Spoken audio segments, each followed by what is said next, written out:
लीजिए सुनिए।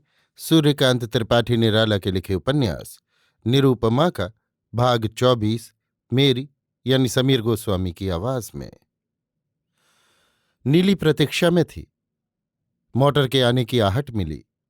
नीली ने ऊपर झांक कर देखा। यामिनी बाबू के साथ दीदी को देखकर जल गई। नीरू उतरकर यामिनी बाबू से स्नेह संभाषण कुछ किए बगैर जीने पर चढ़ने लगी। कुछ द्रुत पद अपने कमरे में आई। घर वालों की बेहयाई, स्वार्थपरता आदि सोचकर हृदय से झुलसती हुई उसके आते ही नीली सामने आकर खड़ी हो गई और बड़े धीमे और विश्वस्त स्वर से कहा, दीदी, कुमार बाबू की माँ कहती थी कि तुम्हारी दीदी का पत्र हमें मिला है, पर जब तक तुम्हारी दीदी हमसे न मिलेंगी हम जल ग्रहण न करेंगे, और मुझे ये बात किसी दूसरे से कहने को मना किया है। नीरू ने स्नेह की दृष्टि से बहन को देखा, फिर वैसे ही धीमे स्वर से कहा, नीलू, तू अभी मुझे वहां ले चल, वे जरूर रात को फिर भोजन न करेंगी। नीली प्रसन्न होकर उछल पड़ी। पूछा, कोई पूछेगा तो क्या कहूंगी?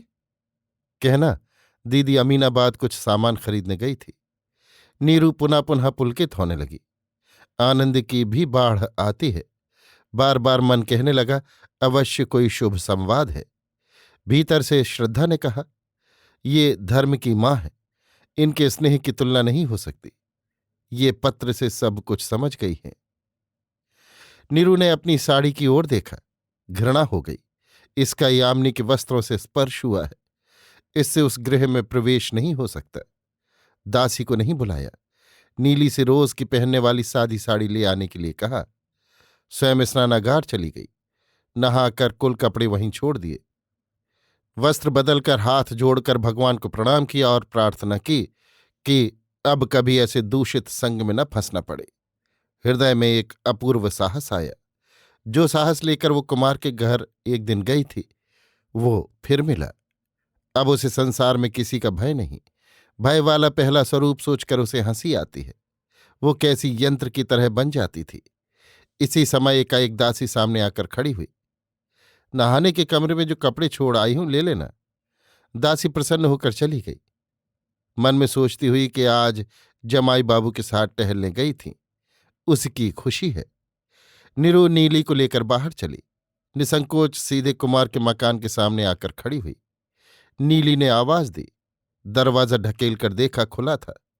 बिजली जल रही थी। नीरू नीली को आगे कर भीतर गई।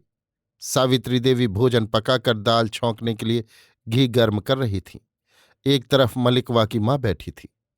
रामचंद्र भीतर पढ़ रहा था। नीली की आवाज से सावित्री देवी समझ गईं कि अब के नीली अकेली न होगी। तब तक दोनों बिल्कुल पास आ गईं। चलो बैठो, मैं अभी आ गई, कहकर सावित्री देवी घी के नीचे और आंच करने के लिए फूंकने लगी। नीली दीदी को उसी कमरे में ले गई। साथ मलिकवा की माँ भी गई। रामचंद्र ने पढ़ते हुए आवाज न सुनी थी। नीरू को देखकर खड़ा हो गया। नीरू ने सस्नेह रामचंद्र की ठोड़ी पकड़कर हिला दी। पढ़ रहे हैं? और उसी पलंग पर बैठ गई। नीरू को जैसा सुन चुकी थी, नीली भी सावित्री देवी को मां कहकर पुकारती थी। रसोई के पास जाकर कहा, मां, दीदी तुम्हें खिलाने के लिए आई हैं। सावित्री देवी हंसी। कहा, हाँ, पर यह तो बताओ कि तुम्हारी दीदी आज ही मुझे खिलाएंगी या हमेशा? नीली आशय समझ गई।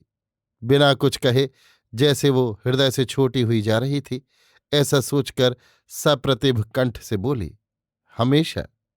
ये कंठ जैसे नीली का नहीं, किसी सत्य का हो। नीरू सुन रही थी। हृदय भर गया। अपने हृदय की शक्ति से हृदय को बांधने लगी। सावित्री देवी रसोई से बाहर निकली। नीरू को देखकर उसकी प्रसन्न मुख छवि से ऐसी प्रसन्न हुई कि जैसे उनकी समस्त साधना आनंद बनकर भर गई हो। प्यार से नीरू की ठोड़ी उठाकर बलाएं ली। पीठ और कंधे पर हाथ फेरती रहीं। नीरू पालतू चिड़िया की तरह बैठी रही। सावित्री देवी एकटक देखती रही। उनके सोचे हुए भावों का कहीं से भी विरोध न था। बंगला में बुलाकर नीरू को दूसरे कमरे में ले गई। हाथ में चिट्ठी देखकर नीरू ने आंखें झुका ली। बंगला में ही सावित्री देवी ने कहा, मां, हृदय का भाव कहीं इस तरह छिपाया जाता है, इससे तुम्हें कितना कष्ट हुआ? मैं तो गांव में नीली की बातों से ही समझ चुकी थी, फिर तुमसे मिलकर और यही एक जगह तुम्हें और कुमार को देखकर समझी। कहो तो ये पानी का बूंद है या तुम्हारा आंसू? आप मां हैं, आपकी दृष्टि में भ्रम न था। आपने ठीक देखा और ठीक समझा है। निरु नत दृष्टि सरल गंभीर कंठ से बोली। तो इस संबंध में तो तुम्हें ही अपने संचालन का भार लेना होगा, तभी तुम सफल होगी। मैं तुम्हारी केवल अनुकूलता कर सकती हूं। सावित्री देवी बिल्कुल मां की तरह मिलकर बोली। मैं ऐसा ही करूंगी। कमल के संबंध में मुझे भ्रम न हुआ होता तो उसी रोज में इसका आभास दे गई होती। सावित्री देवी समझकर मुस्कुराकर बोली। फिर भी तुमने बहुत कुछ आभास दिया था। जाओ, कुमार की कुछ किताबें वहां हैं, कोई ले लो और पलंग पर लेटकर आराम से पढ़ो। तब तक मैं कुछ भोजन और बना लूं। मुंह जुठाड़ जाओ, कुमार भी तब तक आ जाएगा, तुम्हें छोड़ आएगा। उससे निश्चय भी एक कर लेना। सम्मति की सूचना के तौर पर नीरू धीरे धीरे कमरे के बाहर निकली और उसी तरह पसंद की एक किताब लेकर देखने लगी। सावित्री देवी ने फिर चूल्हा जलाया। थोड़ी देर में कुमार के साथ कमल भी आई। कमल को देखते ही प्रसन्न सावित्री देवी ने कहा, आज हमारे बड़े भाग्य हैं। अच्छा, नीरू को देखकर कमल ने कहा, इसलिए? लेकिन हमारी भी भाग्य क्यों ना जगे मां? बाहर निकलकर कहा। सावित्री देवी अज्ञ दृष्टि से देखने लगी। देखकर बोली, यानी इनके पीछे हमें भी गर्मा गर्म भोजन क्यों ना मिले? सावित्री देवी लजा गई। कमल कहती गई, यद्यपि बहू अपनी अधिक है और उसकी थाली में घी भी अधिक पड़ने की संभावना है। मकान का सारा वायुमंडल और हो गया। चारों ओर से जैसे तीव्र प्राणों का स्पंदन हो चला। उत्तर की प्रतीक्षा किए बिना कमल भीतर गई और नीरू की बगल में उसी पलंग पर बैठती हुई कुमार से बोली, आप तो जानते होंगे, कहा है, उपायन ही यछक्क न तछक्क के पराक्रमे काक्या कनक सूत्रेण कृष्ण सर्पो निपातित। नीरू मुस्कुराकर बोली, यानी तुम काकी हो? मैं काकी हूं, नानी हूं। काले सांप को कैसा खिलाती हूं देखो।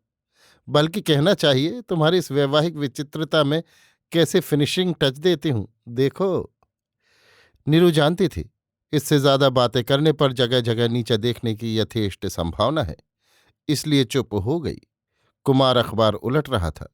मलिकवा की मां 2 मंजिले के आंगन पर पान लगा रही थी। कमल कहती गई, पीएचडी महोदय को डॉक्टर फियाल यानी डॉक्टर की शीशी न बनाई मैंने तो नाम क्या? फिर नीली की तरफ निगाह गई। कहा, उस मकान में अगर समझदार है तो सिर्फ नीली। नीली सीधी होकर बैठी। कमल कहती गई, दुनिया के गुप्त कार्य जितने ऐसी उम्र में होते हैं उतने किसी उम्र में नहीं। इस उम्र के कार्य में रोचकता काफी रहती है। करने वाले को भी आनंद मिलता है, देखने वाले को भी। और नीली के लिए मुझे पूरा विश्वास है कि इस कार्य में नीली दक्षता दिखा सकती है। डॉक्टर यामिनी को डॉक्टर की शीशी बना देगी। नीली खुश होकर हंसी। अच्छा नीली, दबने की कोई बात नहीं। तेरी दीदी जबकि है तब विवाह भी जरूर होगा। तो ये बता कि अपनी दीदी के योग्य तू किसे समझती है, यामिनी बाबू को या कुमार बाबू को? कुमार बाबू को। इम्तिहान देती हुई जैसे उच्छ्वसित होकर नीली बोली, ठीक कहा तूने, मेरी भी यही राय है। अच्छा ये बता कि इस काम में अगर पूरी मदद की जरूरत तुझी से हो तो तू पूरी कर सकती है या नहीं? कर सकती हूं, नीली बिल्कुल तनकर बोली। अच्छा, भेद खोलने के लिए अगर तेरे घरवाले तुझे कमरे में बंद कर बेंत लगाना शुरू करें तो तू कितने बेंत सह सकती है?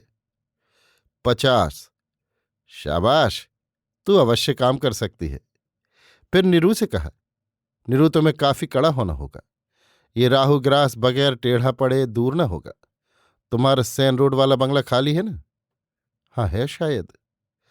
तुम्हें इतना भी नहीं मालूम? वो खाली है। यामिनी बाबू के चले जाने पर उसे सजवा लेना और नीली को लेकर उसी में आकर रहना जब विवाह के 4 रोज रह जाए। कहकर नीरू का हाथ पकड़कर उठी और जीना पार कर छत पर ले चलने के लिए चली। नीरू चली। छत पर पहुंचकर नीरू से कहा, अब तुम नाबालिग तो नहीं, सब कुछ समझती हो। तुम्हारे मामा वगैरह कैसे हैं इसका तुम्हें परिचय मिल चुका है, और भी अच्छी तरह ये परिचय पालोगी, जरा इसे भी देखो। कहकर जेब से आई हुई चिट्ठी निकाल कर दी और दिया सलाई जलाई। कहा, पढ़ो। नीरू पढ़ने लगी। पढ़कर गुस्से से तमतमा उठी। समझी। तुम जो कुछ भी कहो मैं करने के लिए तैयार हूं। मेरी आंखों से जितना अंधकार था सब कटता जा रहा है। मैं अच्छी तरह अब तुम्हारी पहली और अब तक की बातों का मतलब समझ रही हूं। हाँ, वहां जाकर तुम अपने मामा को ऐसा पत्र लिखो जिसमें बात तो स्पष्ट न हो, पर यह साफ साफ उन्हें मालूम हो जाए कि तुम उनकी चालबाजियों को जानती हो और तुम्हें उनकी मदद की जरा भी परवाह नहीं। मदद तो वही चाहते हैं और चाहेंगे, क्योंकि वो मदद तुम्हारे पास है और तुम दे सकती हो अगर चाहो। लिख देना कि बंगले के ऊपर कोई ना आ सकेंगे, और जब बुलाओ विवाह के ठीक पहले तभी वे लोग वहां जाएं। भोजन पान का कुल प्रबंध कराएं। वर यात्रियों को खिलाएं पिलाएं जो उनका काम है।